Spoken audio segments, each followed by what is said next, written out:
Hello बच्चों, चलिए प्रश्न को देखते हैं। कह रहे हैं कि अल्फा के किस मान के लिए समीकरण युग्म अल्फा एक्स जोड़ 3y बराबर अल्फा माइनस 3 और 12x जोड़ अल्फा वाई बराबर अल्फा का कोई हल नहीं होगा। तो दिए गए प्रश्न के लिए हमारे पास जो मुख्य अवधारणा है, मुख्य अवधारणा यदि हम इस प्रश्न के लिए देखें तो रैखिक समीकरण युग्म, रैखिक समीकरण युग्म जो कि इस प्रकार का है: ए एक एक्स जोड़ बी एक वाई जोड़ सी एक बराबर शून्य तथा ए दो एक्स जोड़ बी दो वाई जोड़ सी बराबर शून्य का कोई हल नहीं होगा, का कोई हल नहीं होगा, कोई हल नहीं होगा। रैखिक समीकरण युग्म,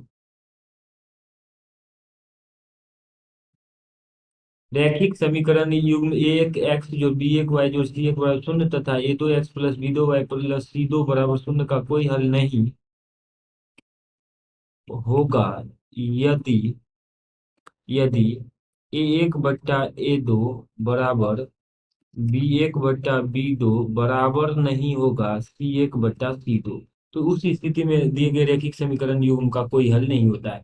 अब देखिए यहाँ पर जो हमारे पास दो रैखिक समीकरण युग्म है, अल्फा एक्स जोड़ 3y, और इसको दाएं पक्ष में ले जाएंगे तो बन जाएगा माइनस अल्फा जोड़ 3 बराबर शून्य। और दूसरा समीकरण है 12x जोड़ अल्फा वाई माइनस अल्फा बराबर शून्य। ये जो रैखिक समीकरण युग्म है इसका कोई हल नहीं होगा यदि ए एक बट्टा ए दो अर्थात अल्फा बट्टा 12 बराबर बी एक बट्टा बी दो अर्थात 3 बट्टा अल्फा, और ये बराबर नहीं होना चाहिए माइनस अल्फा बट्टा 3 बट्टा माइनस अल्फा के।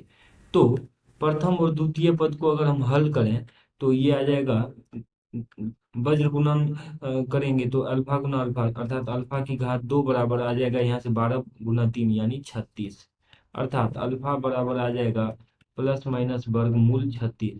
36 का वर्गमूल आ जाएगा 6, तो प्लस माइनस 6। तो अल्फा का दो मान आ रहा है 6 और अल्फा का दूसरा मान आ रहा है हमारे पास -6। अब देखिए दूसरा जो यहाँ पर स्थिति है कि अल्फा बट्टा 3 इसके बराबर नहीं होना चाहिए। अल्फा बट्टा 3 जो है हमारे पास, अल्फा बट्टा 3 ये बराबर नहीं होना चाहिए माइनस अल्फा प्लस 3 यानी 3 माइनस अल्फा, ऐसा कर लेते हैं। और बट्टा बट्टा माइनस अल्फा, तो बट्टा में यहाँ माइनस अल्फा लिख लेते हैं।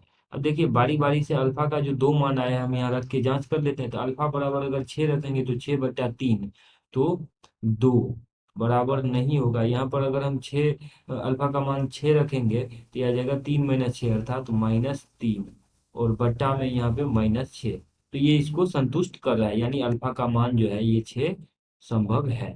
उसी प्रकार से अल्फा का मान -6 अगर रख देंगे तो -6 बट्टा 2 तो -2 आ जाएगा यहाँ पे, और जोड़ में यहाँ लिख लेंगे अल्फा का मान अगर हम -6 यहाँ रखेंगे तो 3 माइनस माइनस प्लस का छेद बन जाएगा 9, और बट्टा में -6, तो माइनस माइनस प्लस का 6, तो पुनः -2 9/6 के बराबर नहीं है। यानी अल्फा का जो दो मान है हम लिखेंगे, इसीलिए अल्फा बराबर 6 और अल्फा बराबर -6, इन अल्फा के इन दोनों ही मानों के लिए दिए गए रैखिक समीकरण युग्म का कोई हल नहीं होगा।